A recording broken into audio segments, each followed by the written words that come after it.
Tom Clark's 6M podcast is a Boink Studios production. And now, on with the show.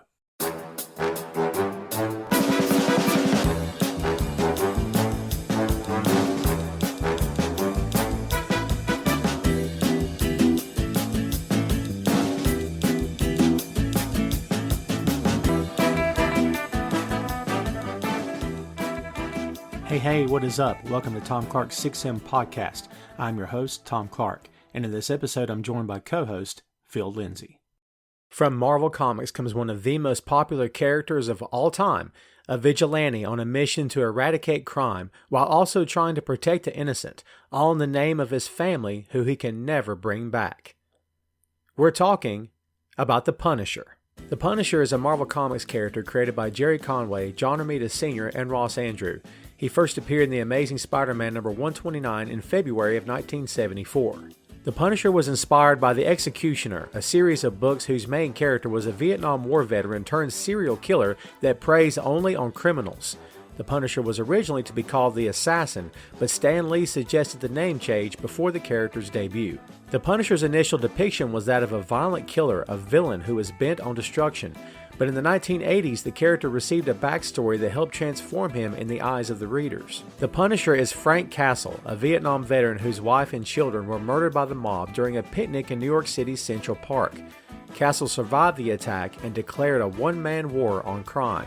Castle uses a vast arsenal of weapons and artillery to wage his war. His traditional costume is an all-black suit with a white skull emblazoned on his chest. He's also often in a trench coat and wearing body armor to protect himself. The Punisher character began to explode in popularity when he made the turn from villain to anti-hero. He became one of Marvel's hottest comic book characters and appeared in a total of 4 monthly books: The Punisher Warzone, The Punisher Armory, and The Punisher War Journal. The character also garnered mainstream attention thanks to a feature film starring Dolph Lundgren, which premiered in 1989. He was also portrayed by Thomas Jane in 2004 and Ray Stevenson in 2008. A Netflix Punisher series starring John Bernthal ran for 2 seasons beginning in 2017. The Punisher was a staple of Marvel Comics, though the character was taken into different directions during his run. The character's iconic white skull emblem became a topic of controversy, however, when it was adopted by the military and police, as well as various militia groups. The backlash against the skull's use prompted Marvel Comics to eventually change the symbol, as well as the character. Despite the controversy and violence that accompanies the character, the Punisher continues to be a popular anti-hero for Marvel Comics fans. His effect on pop culture and the comic book genre in general cannot be denied, and the character will likely be the focus of fan debates for years to come. And that's the lowdown on the Punisher.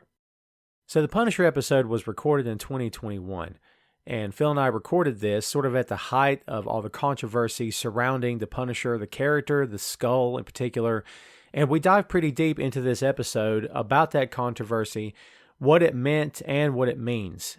In fact, the story continued so far throughout 2021 that it reached into 2022 to the point that Marvel Comics was, well, they were forced to act, and we thought it was only going to be a matter of time, and it finally happened.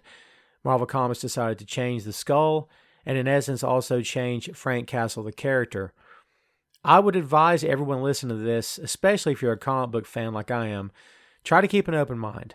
I'm not crazy about the changes, if I'm being honest with you, but I like to give things a chance, especially when it comes to comic books. Marvel doesn't let me down too awful much, personally, as a reader and as a fan of their digital content as well, movies, streaming service, what have you.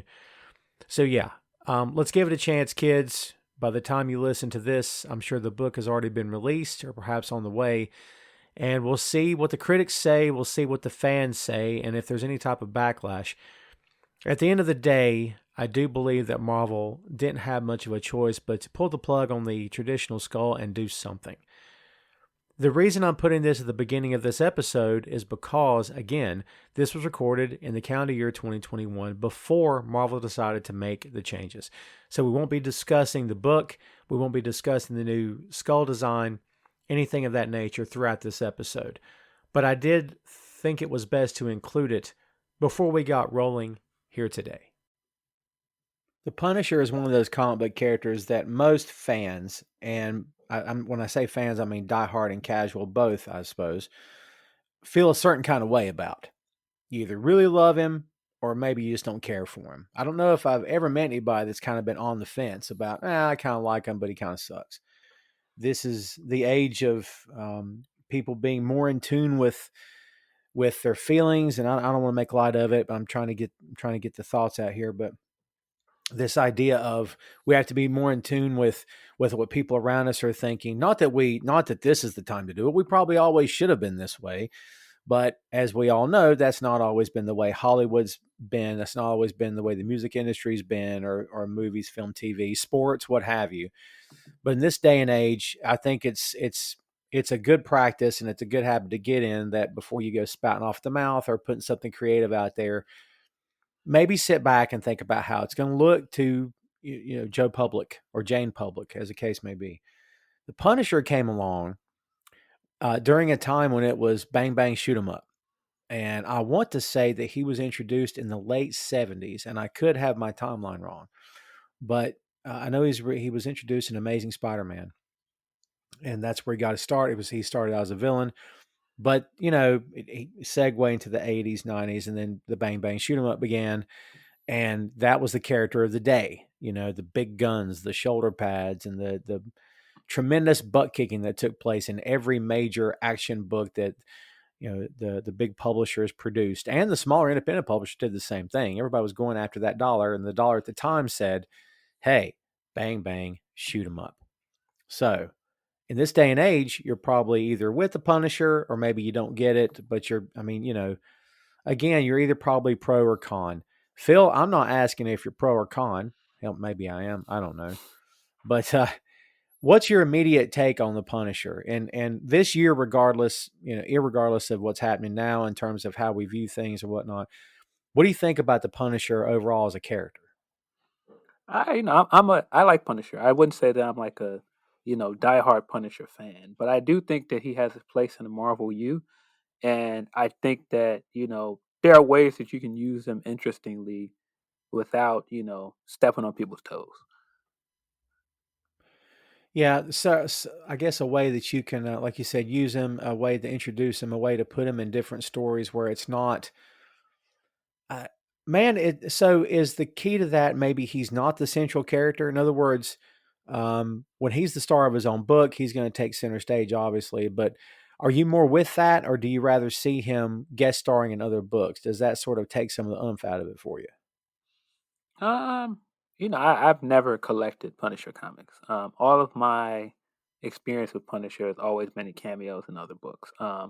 There's certain arcs that I own that from Punisher books, but I've never been like a big Punisher reader. And I mean, that could be just a part of, there's certain things about the character that are not totally my taste in superhero comics.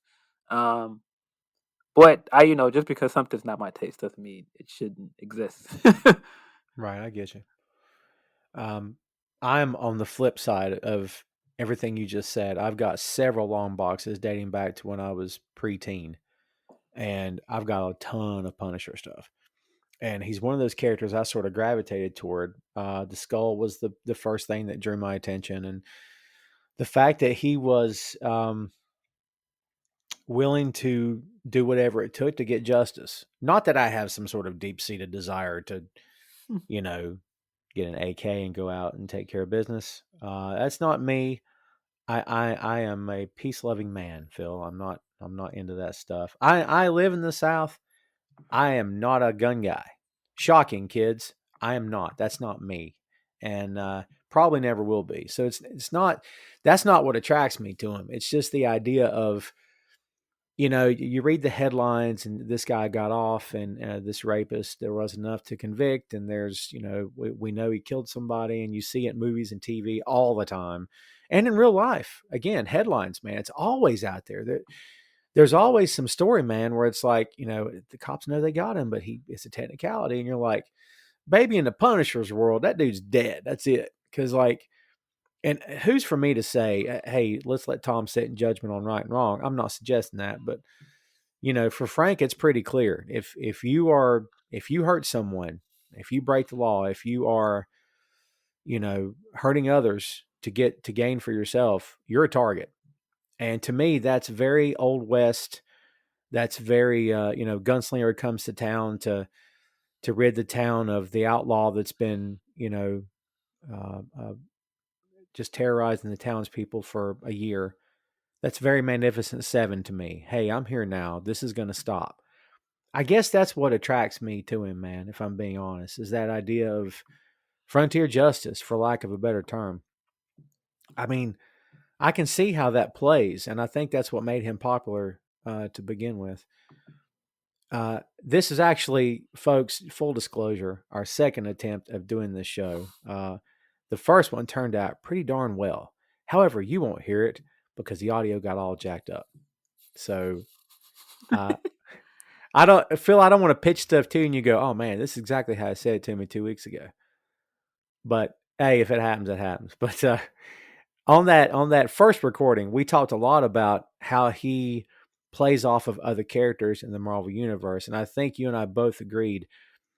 I think maybe the most compelling relationship that he had with another hero was Daredevil.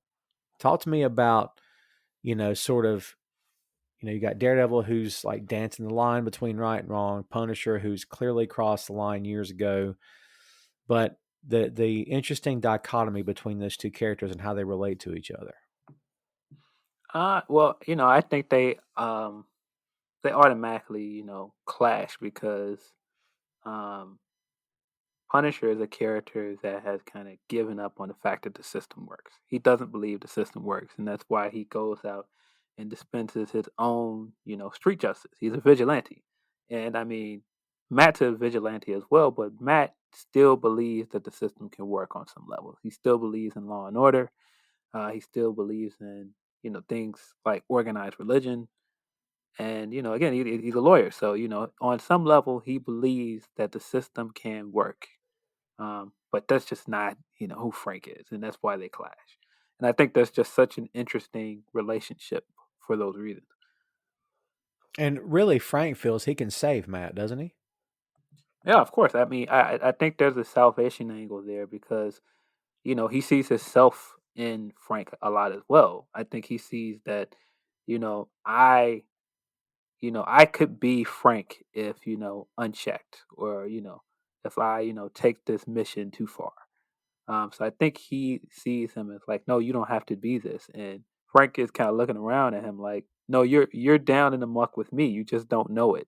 You're, you're not taking that final step in killing people, but you're in the same place that I am. You're not that far away.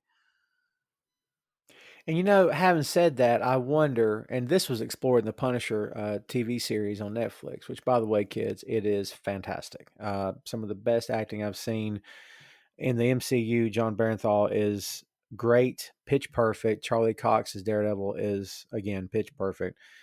The chemistry between these two actors, Phil, nails it for me. They've got a lot of source material to play off of thanks to the books, right? But the chemistry between these two actors is off the charts, and it just jumps off the screen to me anyway.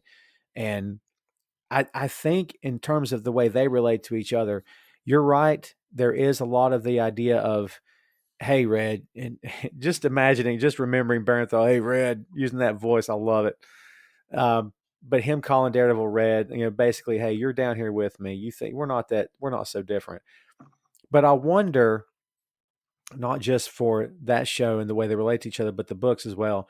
Does Punisher need Matt to not cross that line? Because maybe in some weird way, Matt is sort of his barometer. He's sort of the Jiminy Cricket on his shoulder. Does Frank kind of need him to be in that position?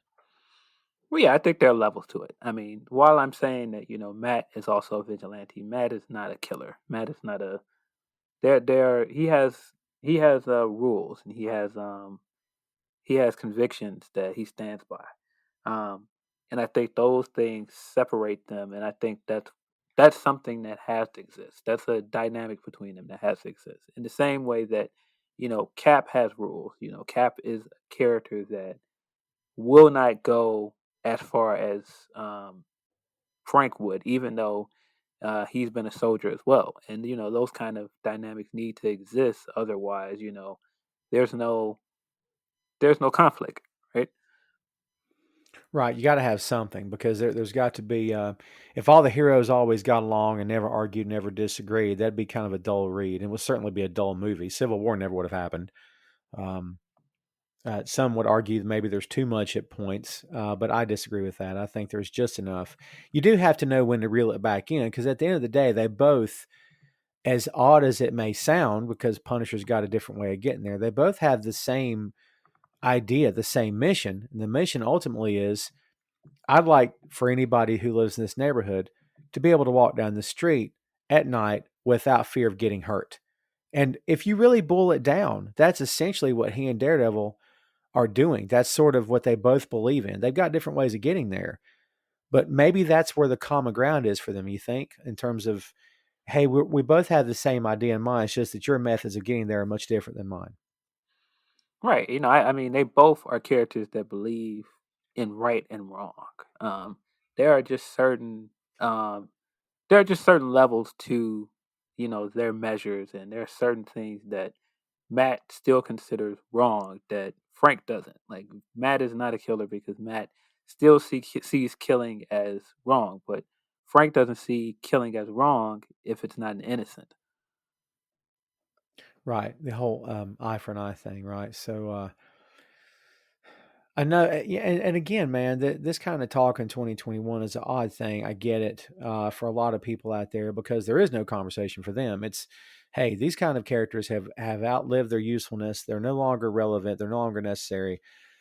To which I would reply, this is a work of fiction, and no matter what anyone's opinion is on the Punisher or Deadpool or any characters that and Deadpool's got the look breaking the fourth wall, CM Punk quality about him. I totally get it, and it makes it more acceptable. Oh, there's a lot of bloodshed, but man, he's so funny.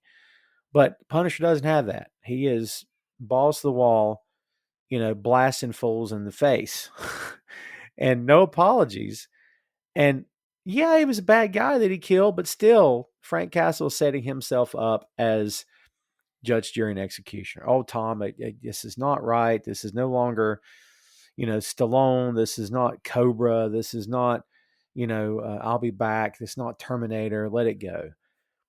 I just don't know if I feel that way. Again, this is a work of fiction. I mean, what doesn't seem cool today, 5 years from now, Punisher could once again be the hottest thing in print. I think it changes as the trends in the world changes, doesn't it? For sure. I mean, I think certain things about vigilantism and how it was depicted in film and comics changed quite a bit over the last decade or so.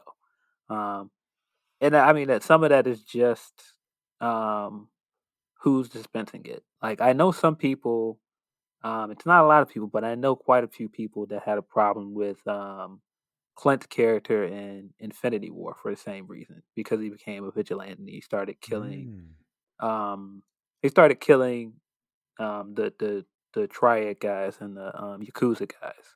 Um, Now we don't know that those are the only people that he killed. We just know that in the scene that we see him in, he kills yakuza guys, and it looks like he's killing people of color, and it has that optic to it. Like okay, why is it that this white hero gets angry, and his way to work out his anger is to go out in the street and kill criminals that are people of color. Now, of course, that's only half of the story.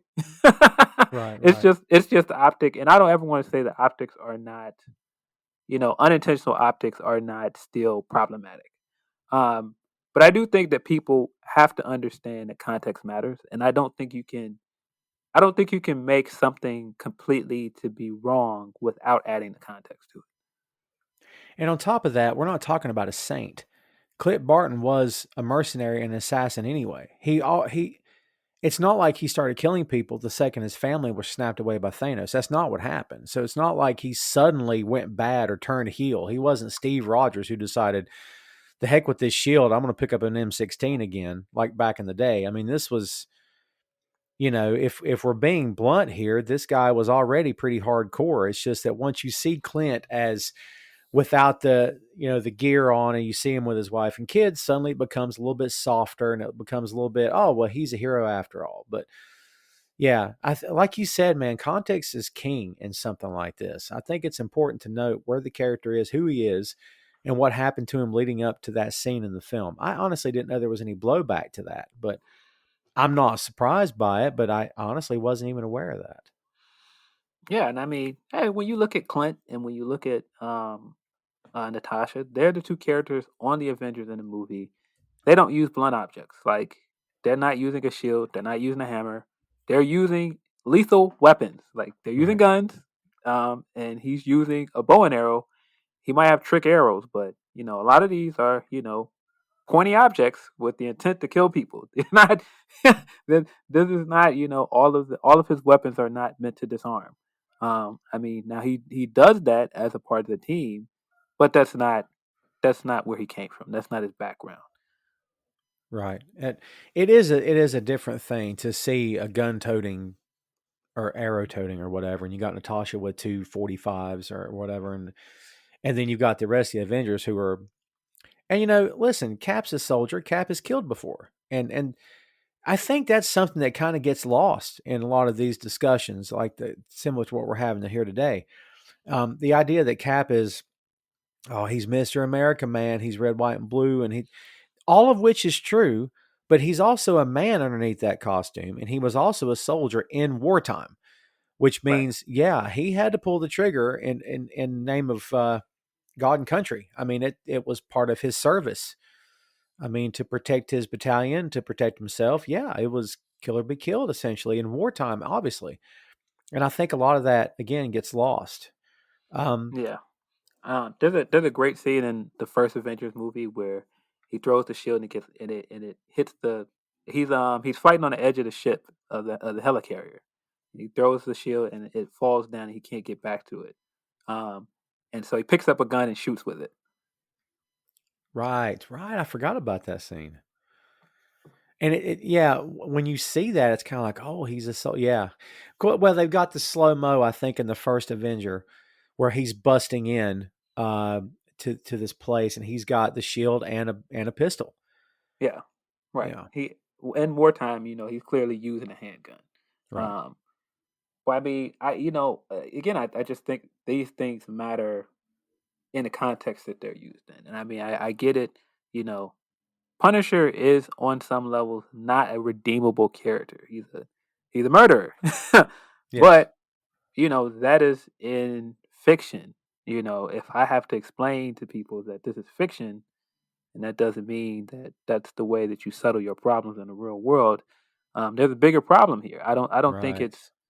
I don't think it's fair to say, okay, well, Punisher shouldn't exist because he sets a wrong example. But we live in a very violent society, and most of the media we intake is violent anyway.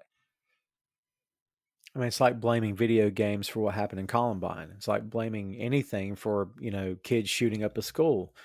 Not to make light of anything here, kids. I'm just saying, but you can blame video games if you want to. You can blame comic books. I mean, and Phil, dude, there was a time in this country where people blamed comic books for juvenile delinquency. That because every kid read comics, well, that must be the reason. Every kid chewed bubble gum and collected baseball cards, but I guess that wasn't what the guilty party was. It was the comic books making them act out, right? So it's just that idea of like you said just now, man. If you got to go as far as to explain to someone why the Punisher is fiction, why you don't solve your problems that way, that's the initial problem. I mean, forget what a song tells you to do or you think it's telling you to do. That's really not the point. If you choose to go act on something that you think a song told you to do, or a book told you to do, or some fool told you to do, cult leader or what have you, the real problem is not what you were told. The problem is that you did it. That's you. Like, personal responsibility seems to go away whenever it's convenient. Right. And I mean, of course, we're gonna bring it up. We have to talk about the use of the logo and Blue Lives Matter and why it's so irresponsible. Um, Yes. it, I just can't get over the fact that you have to explain to people that using the logo of a man that is a killer, regardless of what means he kills in the name of. That's not something a police officer should do. Your job is to serve and protect, and your job is to serve and protect all people. Um, when you are, taking up this, mantra of Blue Lives Matter in response to Black Lives Matter, um, you're not saying that I hear you and I understand your grievances. You're saying, okay, well, I hear what you guys are saying, but our lives matter too, and we're gonna put this logo on our, on our decals and on our uh, cars and all this other thing to let this is who we represent, and if given a chance, we will kill. And I mean, to act obtuse and act like people don't understand that, that's just ridiculous. I mean, again, this is the logo of a man that is a killer. You cannot, separate the two. When you first mentioned this to me, it was at the tail end of us recording another episode. And I honestly, as much as I stay in tune with current events and whatnot, I had not really realized that this was a thing. I knew that the military guys adopted the skull and it meant something to them. And we know that John Barenthal in the Punisher Netflix series wanted to pay respect to that because his heart's in the right place, but he wasn't talking about cops that I can remember. He was talking about the military. And again, kids, we're talking about guys who put their lives on the line every day. Not that cops don't misunderstand me here, but in war, and for them, if they're in overseas in Iraq or wherever they're at, it's kind of wartime all the time. Their radar has to be, you know, on constantly because around every corner could be the end for them. So they wear the skull as a sign, I guess, of brotherhood. But dude, you're right. It's a much different thing for cops to sport that thing, to wear that thing around, and to not expect not just black citizens, but white, Mexican, Hispanic, Latino. I mean, Asian, whoever you are, to see that skull. I mean, come on, like you Yeah, said, that skull doesn't say serve and protect. I mean, yeah. at The all. You the know, the reason that Frank wears it, he wears all black, and he wears this very stark white skull on his chest to instill fear. That's not your job as a police officer to instill fear in American citizens. And I don't understand. I don't care how they try to justify it and say that we feel attacked and we don't feel like we are being heard.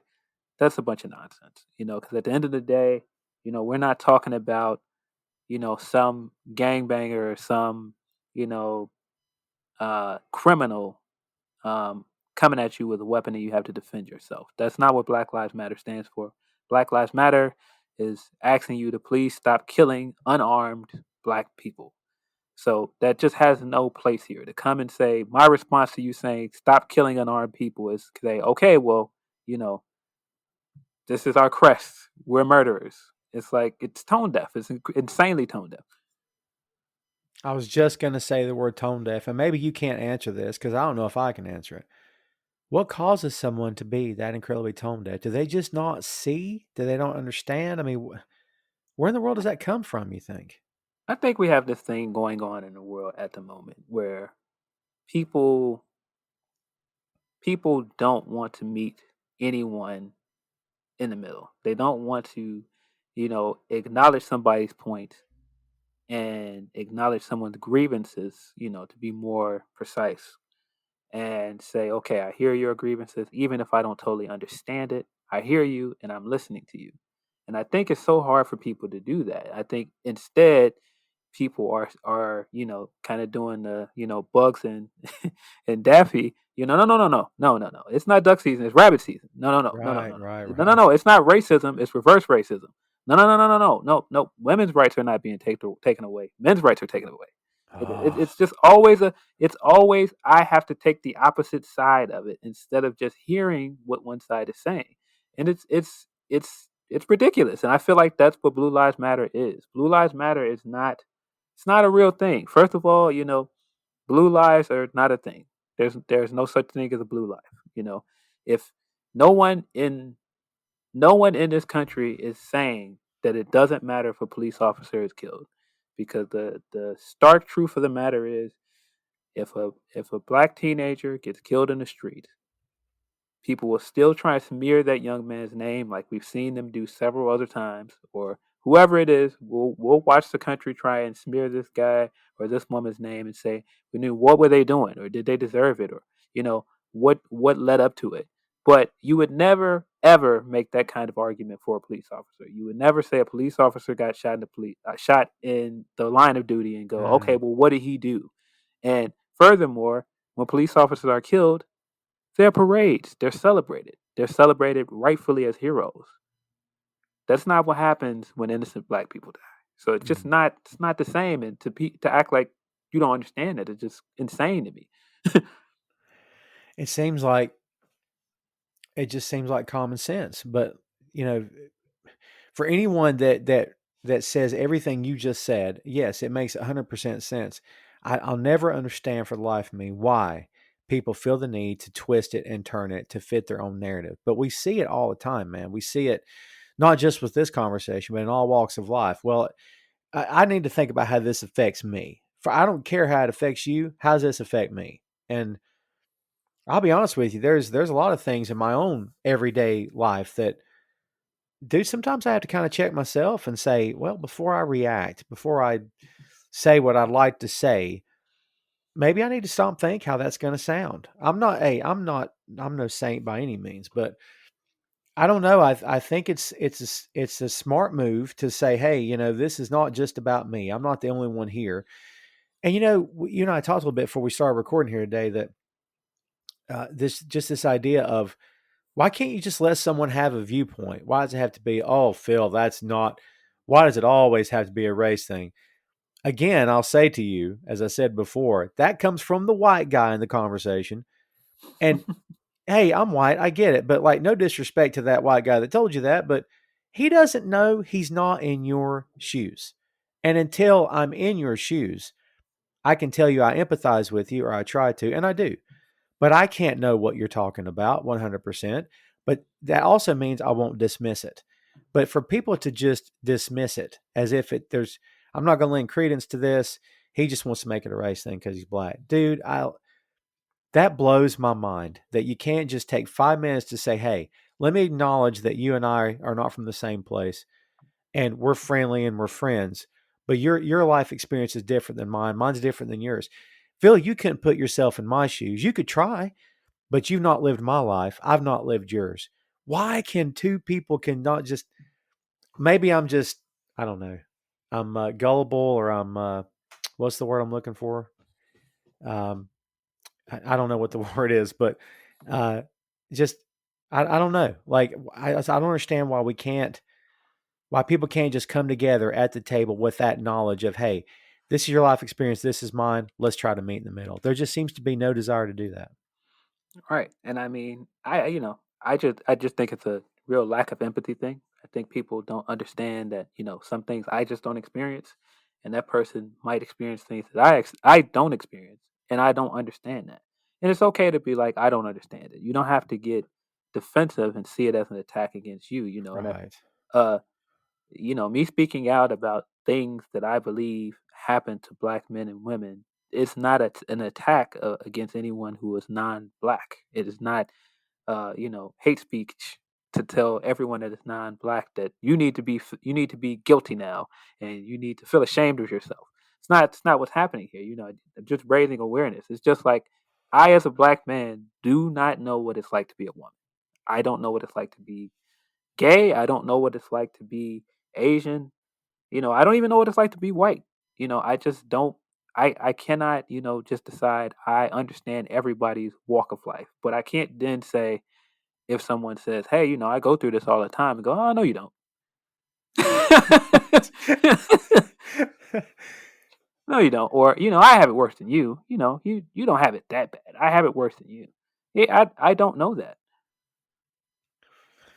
It's mind blowing. The Punisher skull thing it's a big deal. It is still making headlines. It's been doing it for a while now, and I think you put it best earlier when you said the words tone deaf. I mean, that's exactly what it is. It's just absolute tone deaf. Like, you know, and I don't want to make this a whole let's examine the world in 2021, but something as simple as a team mascot, a team logo. Well, they've been called this for years, Tom. I don't understand. Yeah, that's true. Does that mean it's been right to call them that for years? Well, no, probably not. And just because something doesn't offend you doesn't mean it may not offend somebody else. And I'm not saying that we have to sanitize the world for your convenience. I'm not suggesting that should be the game plan. But when something's this tone deaf, yeah, that's kind of a big deal to a lot more people than just black people. It's a big deal to anybody with half a brain in their head that will look at this skull and say, yeah, to serve and protect, that's not what this is. A peace officer should not. No, you should be wearing the badge, and that's it. There shouldn't be anything else. I mean, no crazy tats. No, I mean, come on, man. I don't know. Again, Yeah, naive. That's the word I'm looking for. Maybe that's what everybody's thinking. Listen to me talk right now. Maybe I'm just naive about this stuff, man. But again, I don't understand why it can't just be. Let me stop for a second, hear this guy's complaints, and hear what his concerns are, and then let's address them after he's done talking. But yeah, we seem to not be able to do that for each other, for sure. Um, yeah, and for dude, sure. and if we can fight this much over a comic book symbol, what hope is there left for humanity? My God, it's ridiculous, man. Yeah, I think we're also in this era where certain things that should not be partisan issues are um, politicized. You when you turn race into a partisan issue and you go, I'm on this side, so I know the other side is you know you positioning themselves as this bastion of hope against racism, then we have to be the opposite, and it's ridiculous. It's brain dead. It's You don't have to take the opposition to the other side, and I just think that is the downfall of a lot of moral conversations and ethical conversations in the world right now. Everybody thinks, okay, well, if I fundamentally disagree with this side on other things, if they're taking this stance on something that should be objectively wrong, I have to take the other side of it because we don't agree on everything else. It's silly. Yeah, it's like you said earlier. It's like taking the position and flipping it back to suit your needs. It's mind blowing to really think about. And this character is not hard. I mean, most classic westerns, most great films, most great TV shows, most great novels have a very simple premise, but it's done right. There's great storytelling, there's great acting, what have you. But the core principles are very simple. This guy lost his family, and is out for revenge against anyone who wants to do anybody else harm. It's so simple. It's been done for years. It was done long before the Punisher. It's been done since the Punisher. It'll be done 20, 40 years, 100 years from now. It'll be a constant storytelling device. This guy was wronged. He lost everything, and now he's out for blood. I'm not saying it's right, but this is something that everyone from every walk of life, whether they believe in capital punishment or not, doesn't make a difference. And not to get off on that, but for anybody that tells me they don't believe in capital punishment, I would submit to them maybe they've never had anybody killed in their family. Because, brother, when it happens, let me tell you, it becomes, yeah, I kind of believe in it now. So, again, another discussion for another time. But I don't know. It's a very simple thing. His family was killed in front of him by the mob. He targets the mob and any and all criminals, and it becomes a war on crime. It's very simple. Yeah, And again, work of fiction. But tell me this: do you think the reason that people get so up in arms about this character, not just because the Blue Lives Matter nonsense, they get so up in arms about this character specifically, is that maybe it hits a little bit too close to home by what he's doing in the books. I think so too because I think there are fantastical elements to other characters. I mean, even if you have other characters that use gadgets, like Batman, for example. Batman is a millionaire. All of his gadgets and everything he does. I mean, even the fact that he is a world class athlete and a you know expert martial artist and uh, a trained detective. These are all things that your average human being cannot do, but anybody can pick up a gun. So I just think the idea that people are like, oh no, you show this people and you show this to people and you show them that this guy believes that this is the way you dispense justice. I think people believe, oh well, anybody can do that. It's not as fantastical. It's not as, far from reality. It's grounded in reality in some ways. But I think the thing that people miss about Frank's story is that um, his story isn't just about him going out and, being a vigilante and murdering people. I think his story is the fact that revenge does not help. It is something that will eventually consume you, and it will never be enough. Because if it was just as simple as him killing the people that killed his family, once he did that, then his mission's over, right? No, the mission continues because it's never enough. It'll never bring his family back. It'll never change what kind of broke in him when the world kind of disappointed him. And I think that's what Matt sees. That's what Daredevil sees from a distance. That's why he can't turn that corner, because if he does, there is no coming back. And it's like it's what's the old adage about, if you tell a lie, you got to consistently cover up that lie with another lie. It's the same. I mean, to the extreme, right? But it's sort of the same idea. You can't just do the one thing, because the one thing has to be covered up, or it has to. Well, now that I've done that, what else is there? Okay, well, like you said, well, the guy's responsible for killing my family in Central Park when we did nothing wrong. We were on a picnic. I wasn't hurting a soul. Well, that's not enough. I want to be sure no one else ever has to go through what I went through and my family went through. So, yeah, like you said, there's no end in sight. And this doesn't forgive anything, but in the context, and again, like you said, context is king, right? In context here in the Marvel Universe, everybody around Frank knows that he's gone, that he's way gone. And it's, even in fantastical, as you said, which is a great word, especially for this topic. But even in an amazing world like the Marvel Universe, where there are superheroes and flying cars and aliens and lasers and all this other stuff that we only see in movies and comics, the idea of this gun-toting killer, this vigilante, even like the most cold-blooded around him know, oh man, you don't mess with Punisher. This guy, he's gone. He'll take everybody out. So like, it's not like when he shows up in a Marvel book. Oh, it's Punisher. Hey, what's up, Frank? Good to see you. No, it's there's automatically a level of respect and fear, and I guess everyone around him kind of shaking their heads and going, "Yeah, this guy, man, he's. I never want to go down that road," because they know. So it's like it's. I don't know, man. I think maybe the guys given the task of writing the Punisher over the years have done enough justice to the point where I think that it's been built in to the character and the situations where it's like, hey, this guy's not to be worshipped. He's not to be regarded as a hero. Yes, we put him in those situations, and yes, he saves people and all this other stuff. But at the end of the day, he's a cold-blooded killer. I mean, I can't say I've read every single Punisher story, Phil, but I think I've read enough to know that the writers, given the task of writing this guy, have done, I think, done their due diligence to get that point across that, hey, don't worship this guy. He's no saint. Yeah, I mean the creator of the Punisher does not agree with him using the logo. He's come out and he's denounced people doing it. He's outright said, "Don't do this." It doesn't make sense. That's not why we created this character. Jerry Conway is the creator of Punisher, by the Yes. way. And yeah, he's denounced this several times at this point. I mean, there are comics where this has been denounced by the character himself. And I think that's the other thing. Even if he doesn't outright say that he denounced it, everything that the Punisher stands for goes against that. He believes that this is his mission.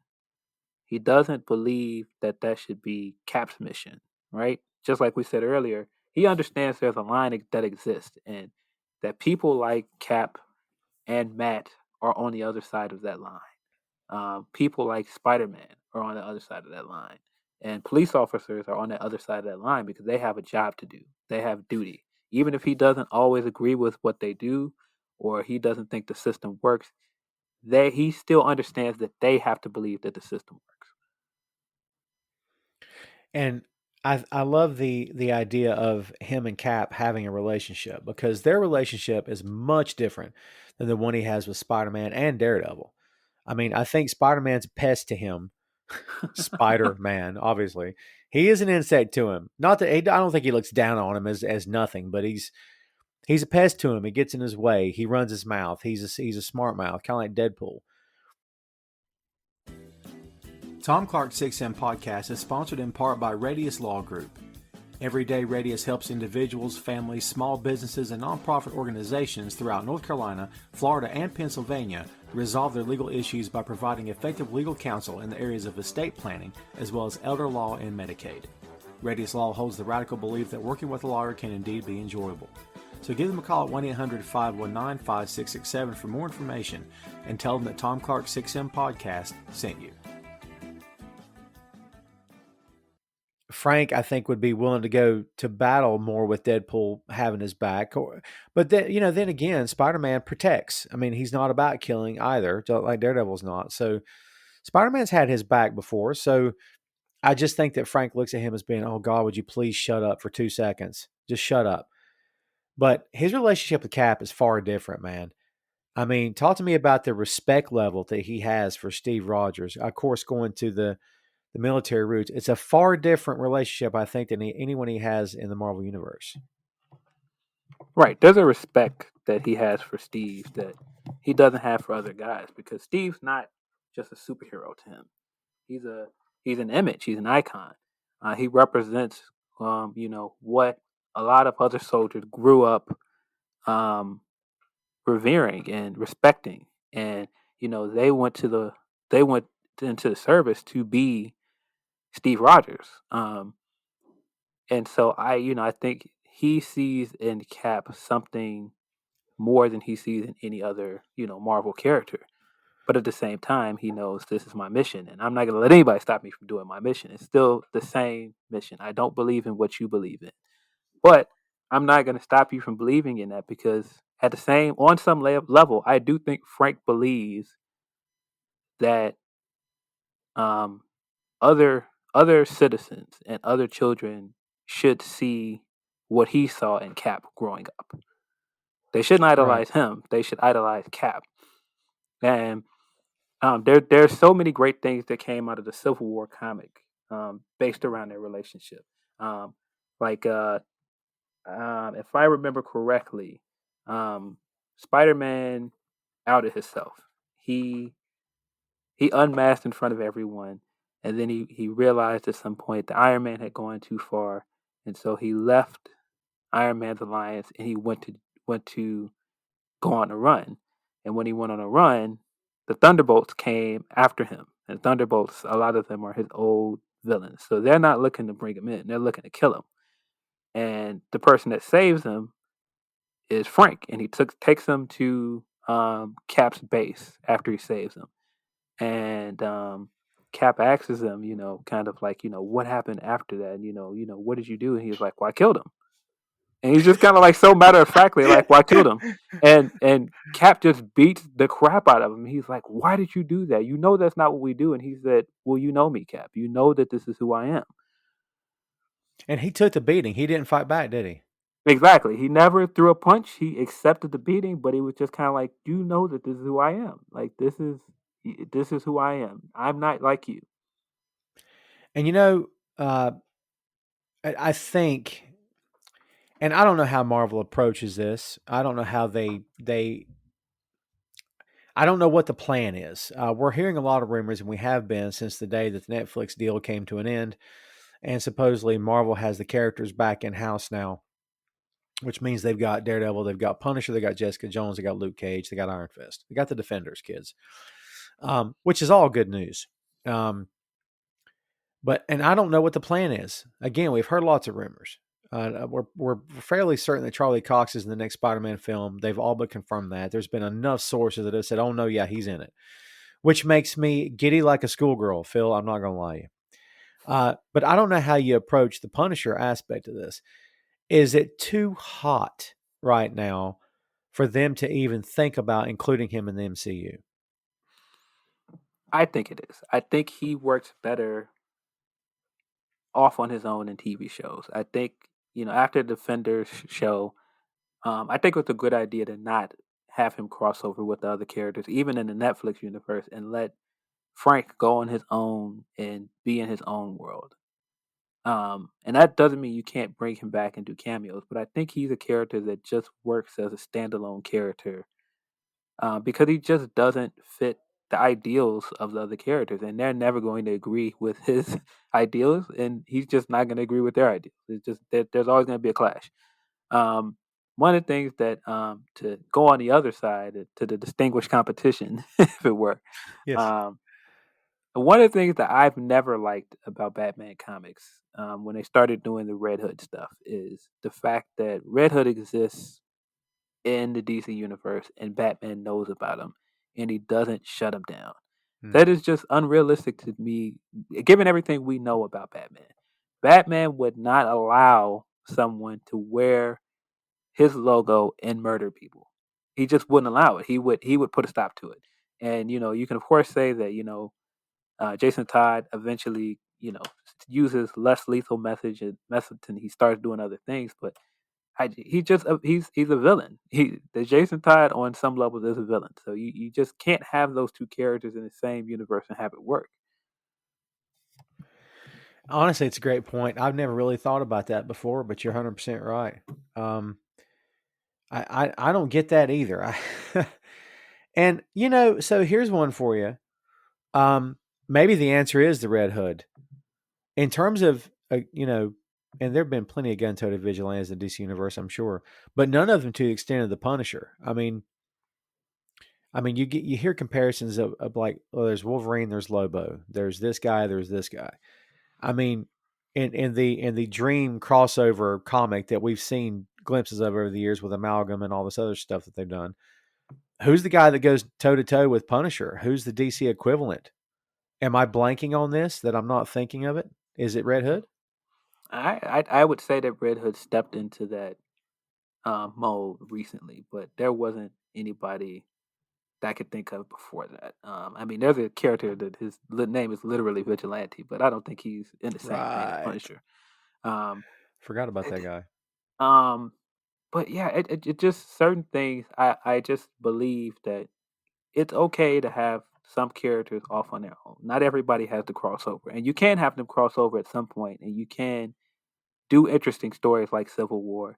You can have after Civil War where I think it was Punisher War Journal where Punisher started wearing a cap suit. He started trying to be Cap, but he still was Yes. using guns, and just that's an interesting story, and to try and see how that unfolds in a world where Cap is dead.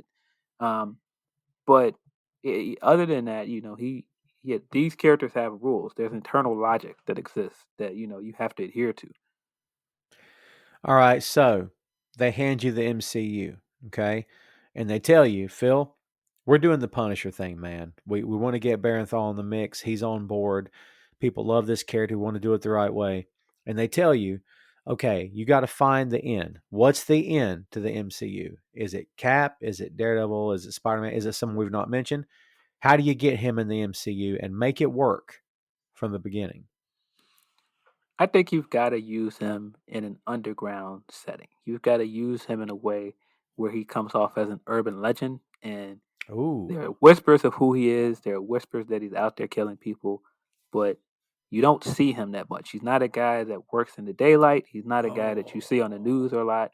He has to be a guy that you don't see that often. Um, and so I think that's the only way that he works in the Marvel Cinematic Universe. And I mean, you could introduce him in so many interesting ways. I mean, the way they introduced him in Daredevil was perfect. And you could if you're going to use Charlie Cox. I'm assuming that show is still in continuity. I don't know, but I mean, even if you want to do a redo and you want to do a re-origin for him, there's a way to introduce him in a street level show or movie and still adhere to things like, okay, well, he's not a guy that operates in the daylight. He's not a guy that operates the same way that all the other Marvel heroes do. you sold me. I love it. Give him the Batman thing. Give him the Batman shtick. Where like there's whispers of him and people talk about him, but only the bad guys have seen him. And when they do, it's a flash because he's fast. And like with Punisher, it's a different kind of flash, right? But uh, like the guys that do live through it, or the bystanders that live through it, say, "What do you remember?" I don't remember anything. I saw the skull. I saw a skull. That's what I know. And then this, Exactly. oh, dude, I love that. I think that would I, that's totally work. that's that's the way to go, and it's believable because if he comes across villains, he's not gonna let them live. He's gonna kill them. So if you come across him, you're gonna die. It's almost like how we didn't see Vader a lot, and we didn't see him um in conflict or in combat against regular human beings or non-force wielders that much until Rogue One because none of these guys would live to see the tale. They know none of them would live to tell the tale rather.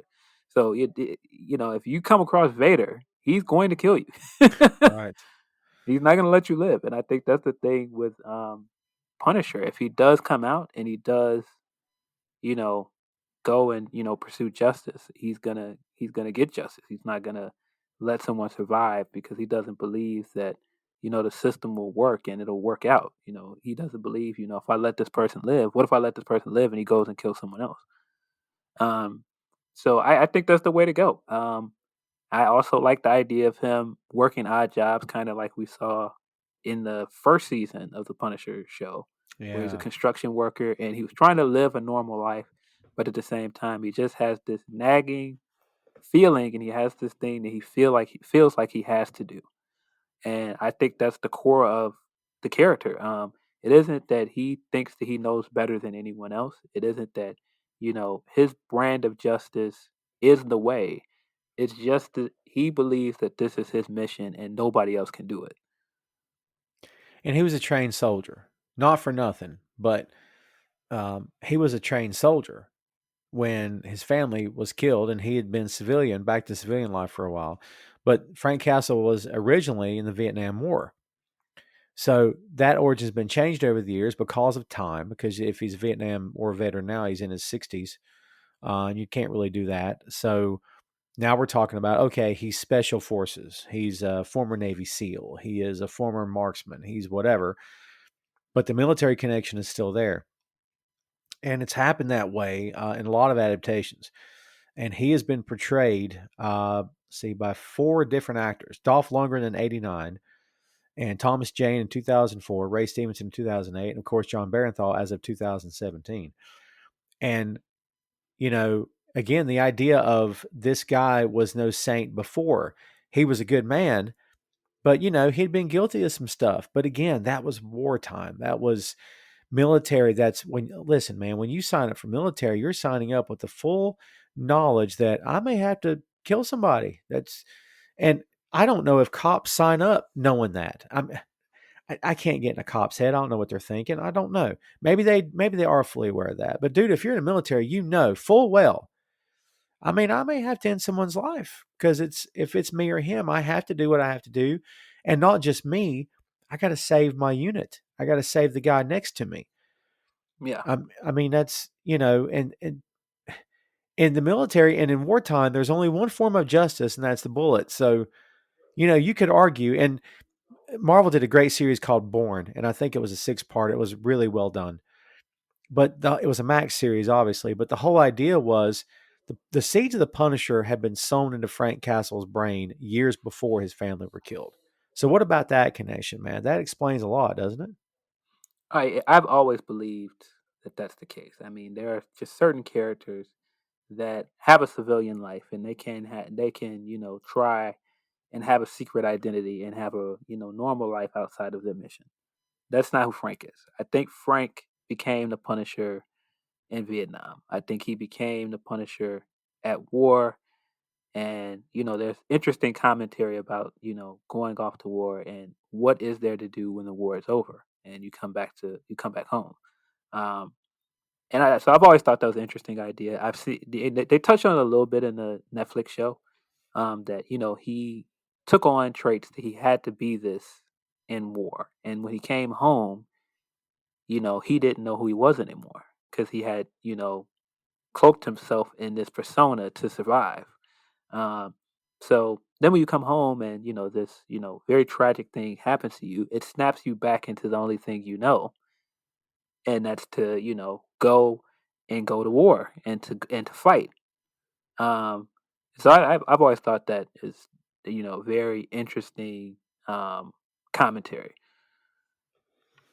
It's like a Ronin. It's a samurai without a master. Like the reason he had to be who he is gone, but then he takes up the weapon again because he feels he has to. I mean, it's again, that's not hard storytelling, Phil. That's pretty easy. I think that's another reason why this character connects with so many people and works so often is that it's this guy's not complicated. I mean, no, the stuff he does is heinous and it's crazy. It's outlandish. I mean, people would call him bloodthirsty. I disagree with that. I don't think he has an urge to kill. I think he has an urge to do what he feels is dole out justice. I mean, doesn't mean you got to agree with it. Doesn't mean that you're bloodthirsty if you like him. It's just, again, it's fiction. But to me, this is not a hard story to tell. And I love Barenthal. And at this point, sure, they could recast him. I think Barenthal's still on board. He loves this character. And I think, and we'll talk about the films here real quick because the initial casting of the Punisher back in the day was Dolph Lundgren. He looked great. Dyed black hair. He's a tall guy. He's already in great shape. Had all the black on. No skull. Because the overwhelming idea in '89, funny enough, '89 was the year the first Batman was released, but Marvel didn't really care about that. We can't put the skull on him. Well, why? Well, because it's too comic bookish. You do know that Batman's coming out this year, right? And he's kind of he's got the ears. Did you see the ears in the suit? What? But that's what they rolled with. And man, it just looked like another bang bang shoot 'em up '90s action flick to me. I mean, it's hokey, it's silly. Louis Gossett Jr.'s in it. He's great. There's good moments in the film, but man, Lundgren did what he could do, and it wasn't Oscar worthy. But I don't know what his direction was either. But man, you say you haven't seen this yet, right? I've never seen the first Punisher film. I've only seen the second one, the uh, the Thomas Thomas Jane one. Jane, yeah. Missing out, Phil. You're doing life wrong. You gotta go see Dolph Lundgren. You gotta see, and I love Dolph. He's such a smart guy, and he's a funny guy. He's witty. I love the guy as an actor. I do. Uh, when he's in the right role, I think he's a riot, and he's cool to watch. He's fun to watch. Punisher wasn't it, but I'll be honest with you. In 1989, who else do you get to play him? I mean, just pick your popular Hollywood tough guy, and that's who you cast, which is what they did. They kind of did Right. everything that you're supposed to do. The story was crap. I mean, it just wasn't good. When we did the Justice League episode, we said this shouldn't be that hard. Punisher's not hard. It's just not hard. I think Thomas Jane did a fantastic job. Looked the part, acted the part, was trained beyond belief to the point that that guy could probably legit take out 5 guys if he had to without a weapon. I mean, that's how good he got. I mean, and he loved the character. Um, I would, if I had to place my bets, I would say that if Thomas Jane had his way, there'd have been 3 or 4 Punisher films with him as the star. Because, dude, I thought he did a fine job. I didn't care for the story. Again, the story, kids. They didn't just kill his family; they killed generations of his family. Yeah, I thought that Dude, was unnecessary. can I use the word overkill and it not be laughed at? I mean, Yeah, it was definitely overkill. I didn't think you needed to do that. I think that takes some of the intimacy out of the character. And I mean, I think the only reason they did that is to justify Punisher eventually taking down this entire family. I mean, which he would have done that anyway. Um, but it just, I didn't understand that. I mean, John Travolta is, John Travolta. He's very hammy in it. yes. Um, he's not terrible, but he's John Travolta in a comic book movie. Everybody wants to around that time. Everybody wants to do the over the top Jack Nicholson superhero villain, um, and Yes. so he kind of fits in that mold. It just didn't work for me. I did like some of the things, like the conclusion. I didn't need things like him elaborately burning the Punisher logo into a parking lot full of cars. um, but I did like things like the fight with the Russian. for our wrestling fans. It's Kevin Nash, right? Yes. Um, I think that fight is great. It's great. It's perfect. It's just like what I would imagine filming Garth Ennis's run on a movie would be like. All of the cast of the characters in his apartment makes sense. It's the same thing. It's right out of Garth Ennis comics. Yes. Um, I even really enjoy the short they did, the Dirty Laundry short. Great Um, stuff. so I mean, all that stuff is great. But yeah, I wish he got a chance to play the character a second time. I agree with that. Hey, dude, listen. Not for nothing, Phil. There is such a thing as a multiverse. And we've seen, dude, we're supposedly going to get like 4 Spider-Men, 3 or 4 in the next. Wow, is all I can say to that. Dude, is there a world in which we get a glimpse of Thomas Jane, Barenthal, Ray Stevenson, maybe even Lundgren as a quick 2-second cameo? I mean, dude, as a Punisher fan, I'd mark out for that like crazy. Do you think do we live in a world where that can happen in the MCU? I think there's a way you can do it. I mean, even if you don't do it, you can throw those guys in a cameo if you bring back Barenthal and bring the show back, or even do a movie. You can have those guys in cameos, and they might not be the Punisher, but just having a nod to them and having them in the movie would be awesome. Especially Thomas Jane. I think he should be acknowledged for what he did for the character. Um, I just some stuff like multiverse, and when you start jumping into like the you know science fiction and the magic stuff with Punisher, it can and cannot work. Sometimes it Yeah. does, but he on his at his very essence, he's a street level character. He's Marvel Knights. Yeah, Blade, the Punisher, Daredevil. Yeah. Yeah, very much so. Dude, here's a thought. I mean, Blade's gonna happen. Um, maybe that's Frank's way in. I mean, Blade rolls around at night. I mean, if we're gonna do the whole urban myth thing like you suggested, which I freaking love that idea, maybe that's his in. I mean, yeah. picturing Ali with Barenthal, that'd be some fun stuff. I do kind of like the idea of Frank Castle as a monster hunter. I don't think that people would Ooh, buy into that, but I do kind of like the idea of it. And that is a way that you can revamp the character and do interesting stories with him. Like I know they did the Franken Castle thing. Rick Remender wrote that book, and basically it was Dokken, Wolverine's son, killed Punisher. He just like chopped him into pieces, and he got brought back to life as a monster. He's very similar to Frankenstein, right. and his character is like a monster hunter. He's got like these mystical aspects to the book, and I think that kind of stuff is cool. You can do interesting stuff with Frank in that way. Um, so I mean, he's a useful character. He's a malleable character. You can do other things with him if you don't want to do just the killing thugs in the street or going up against the mob. Um, but yeah, I think to just completely say no, we need to get rid of Punisher comics. We need to take him out of the Marvel universe altogether. I just don't know if I agree with that. I don't know if that fixes the problem. And this for me, this goes back to the conversation of, well, what that Mark Twain wrote, so we should burn that book.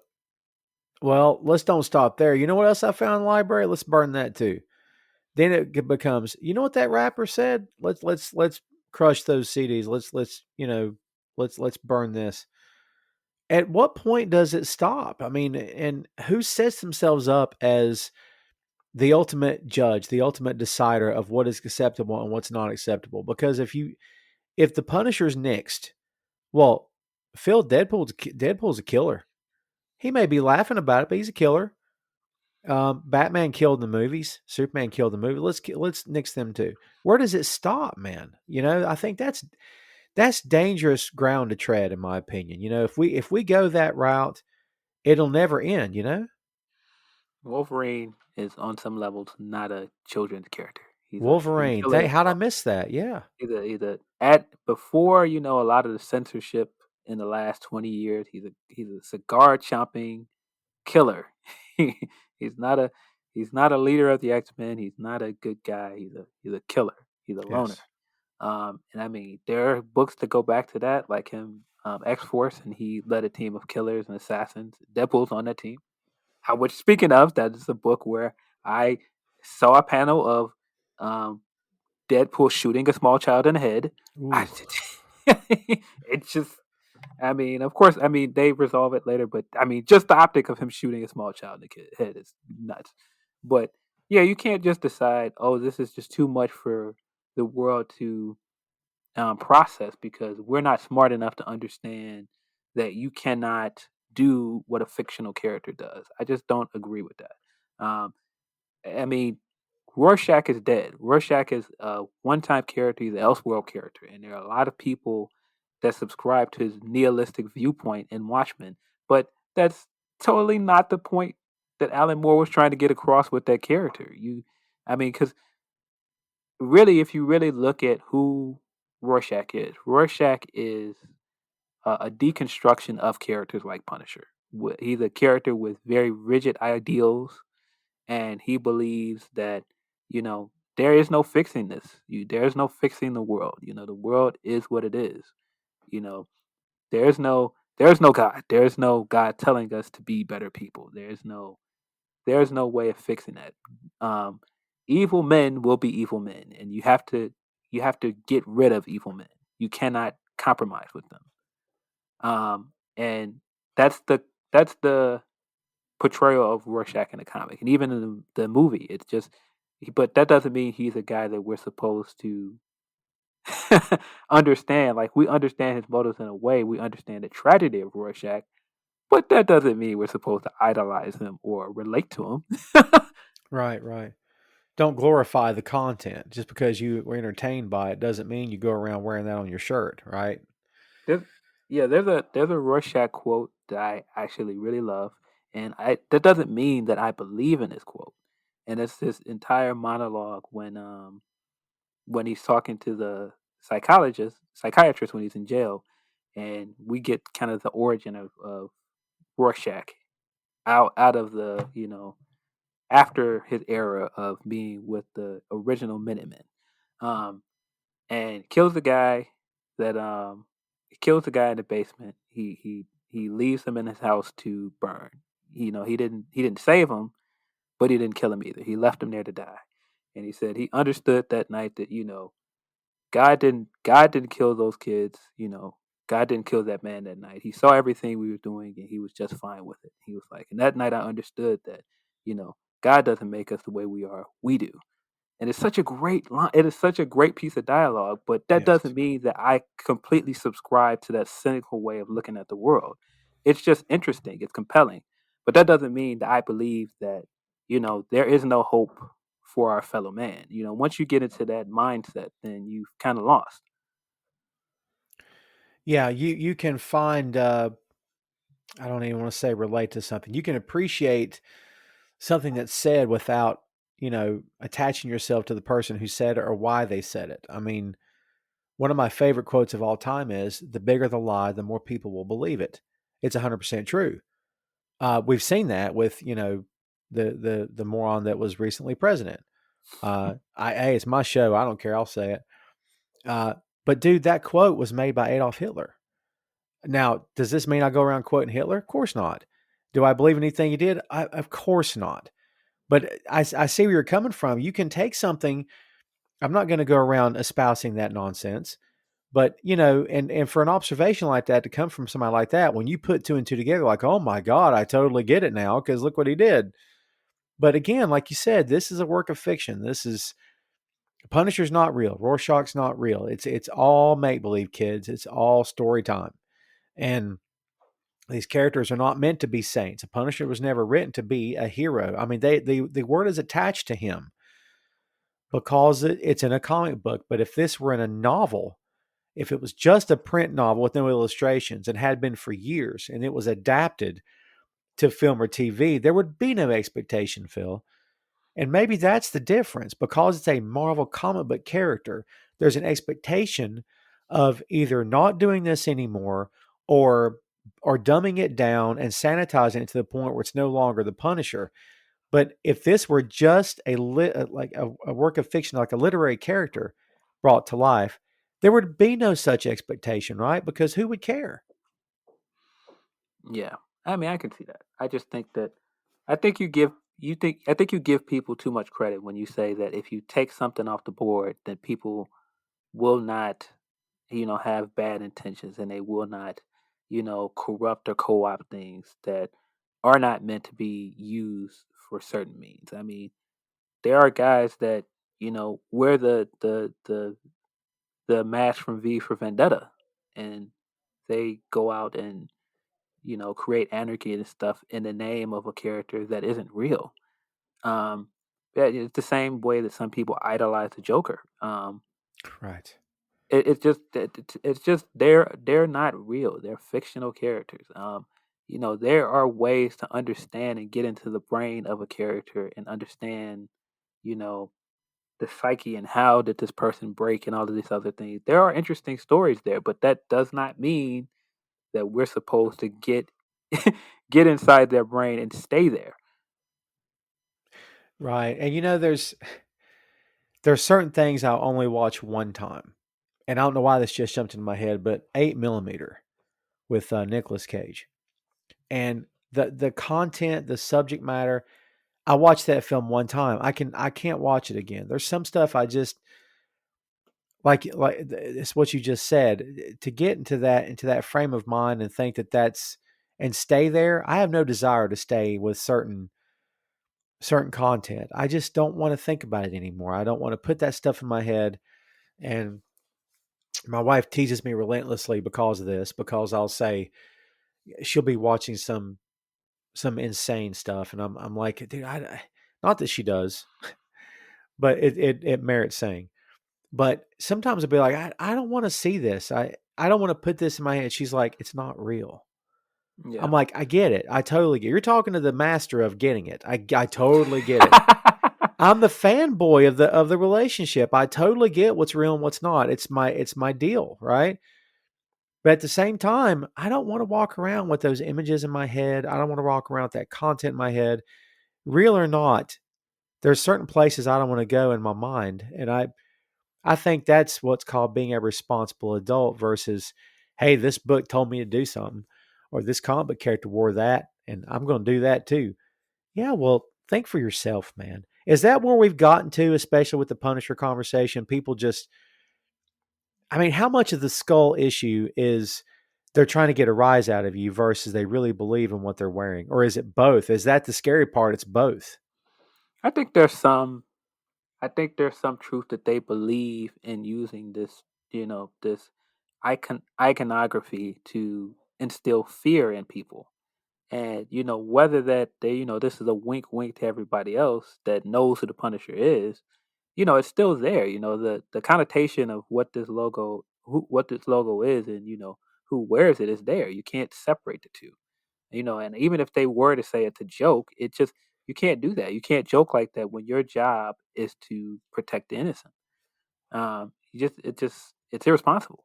Um, I did think about when you just said, sometimes you don't want to see certain things. I remember my mother watched Training Day, the Denzel Washington movie. Yes. And I loved it. I love Training Day. It's one of those movies where it's very quotable. It has so many moments in it that are great.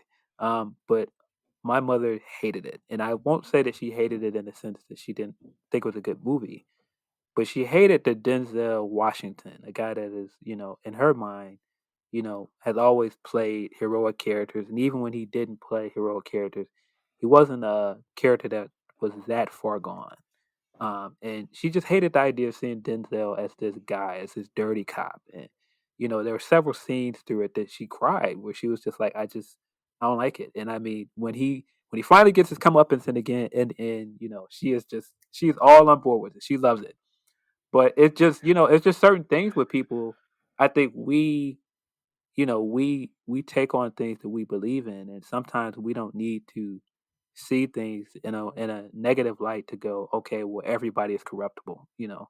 And on some way, in a cynical mind, you can say, yes, everybody is corruptible. what is everybody's price, but sometimes we don't always have to run into that conversation. It reminds me of The Dark Knight, with the ferry boats and the Joker, and he's placing his bets that someone's going to do the wrong thing, and then no one does the wrong thing. And Tiny Lister saves Gotham City. Rest in peace to Yes, the rest in yes. peace, man. And that just was a great scene of him, like, yeah, give me that bomb. He just throws it out the window. He says, I'm going to do what should have been done already," or something like that, and it's like, Throws the detonator out the window. He and just dude, sits back down. that may have been his best moment. And I know the Friday films are awesome, but like, that may have been his best moment on film, because in that one moment, he did. I mean, it was so small, but he did so well. Like when he sits back down and that mood, it gets. I got cold chills right now. That mood gets real somber. You're like, these guys have accepted that this is the end.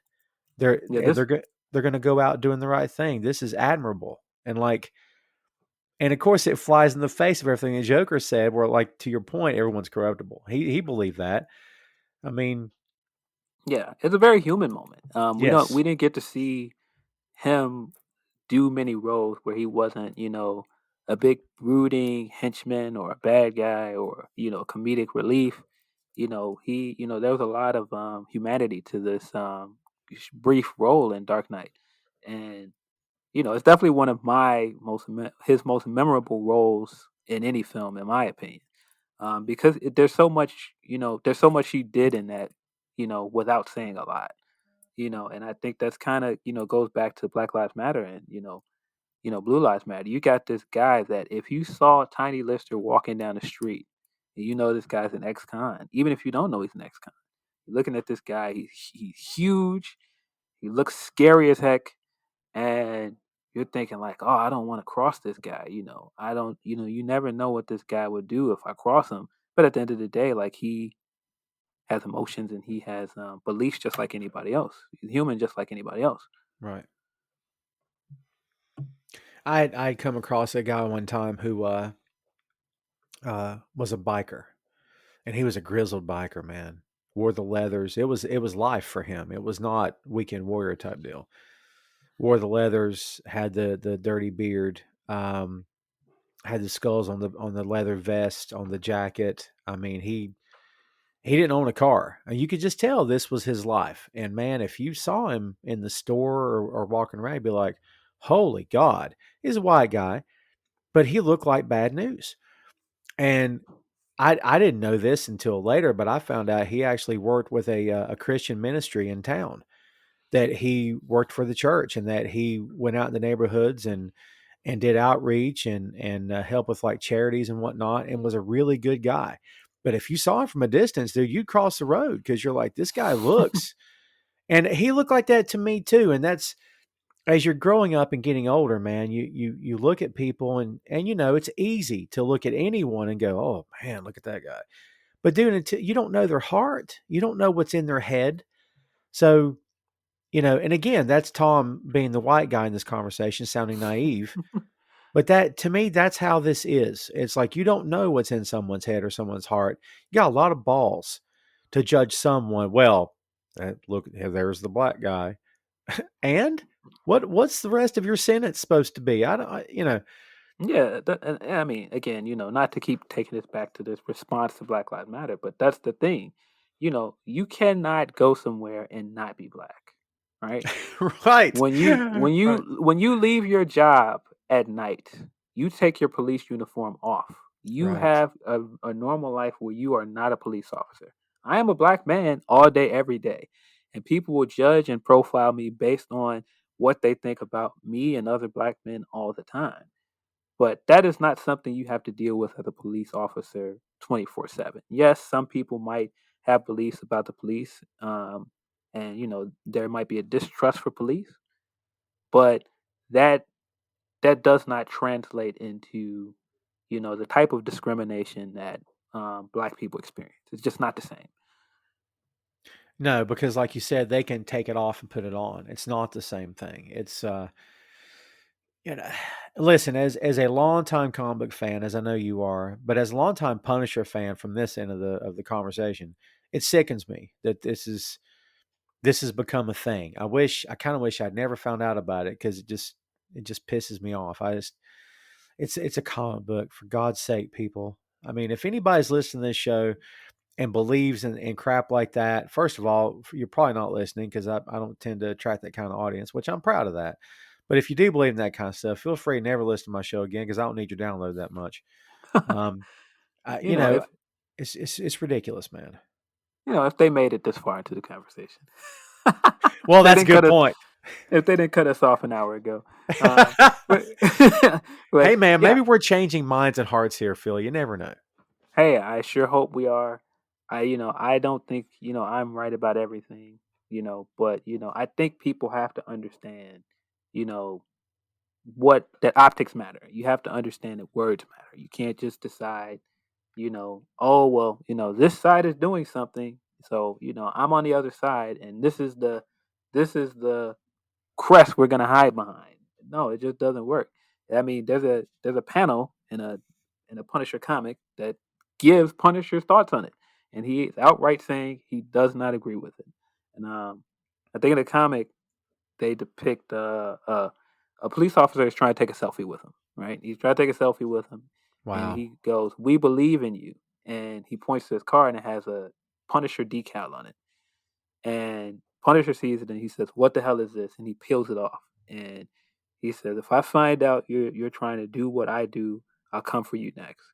And so afterwards, he says, "I'll say this once: we're not the same. You took an oath to uphold the law. You help people. I gave all that up a long time ago. You don't do what I do. Nobody does. You boys need to be role models.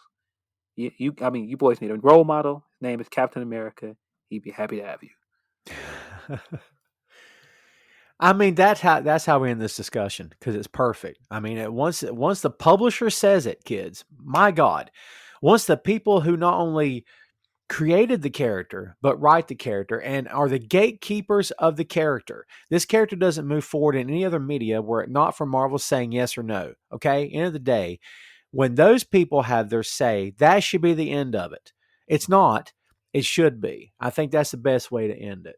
Um, in terms of the character itself, what he may be doing in the future, sum it up for me, Phil. What's your last word on the Punisher? I think the Punisher is more than just a vigilante. He's more than just a murderer. He's more than, what his mission has made him into be. And I think it does a real disservice to the character when you distill him to just those things. You distill him to just violence, because that's not his story. I agree with that totally. And in a different world, in a different reality, again, kids, multiverse, that kind of thing. I mean, this is Bruce Wayne. This is Batman. This is, one day he decided punching dudes in the face isn't enough. I'm going to start killing. It's the idea of every good family man, and as odd as it may sound, every good upstanding family man is maybe one bad day away from doing something that he'll regret for the rest of his life. Because if someone messes with your family, I promise you, Tom will be locked up. That's it. I mean, I'll be locked up if adrenaline takes over, and God forbid, right? But I mean, throw the book at me, because I'm done. I can't say for sure, but I would suspect, yeah, I'm done. There is a lot more to this story and a lot more to this character than what meets the eye. And I hope that this blows over, because I want it to blow over. And I do want to see him in the MCU. I love John Barenthal, and I think he did a fantastic job. And I'd love to see Thomas Jane come back. I'd love to even see Ray Stevenson, who we didn't talk about much, who did a great job in Warzone. The movie's got some comedic stuff to it as well, but I thought he was great. So I do think there's a home for the Punisher in the MCU. There's definitely still a home for him in print, and people need to stop, taking the iconography and taking these characters and just making them fit their own personal narratives, because that's not what this is supposed to be. And at the end of the day, I believe the Punisher is always going to have a home, and I hope that the writers and artists who brought him to life and bring him to life and do their level best to tell really compelling stories are given the respect that they deserve for doing their job and making this one of the most popular characters that the MCU has ever seen, that Marvel's ever seen, period. And that is the Punisher. Hey, thanks for listening to the show. Check out our social media on Twitter, Facebook, and Instagram at 6M Podcast. We'll see you next time.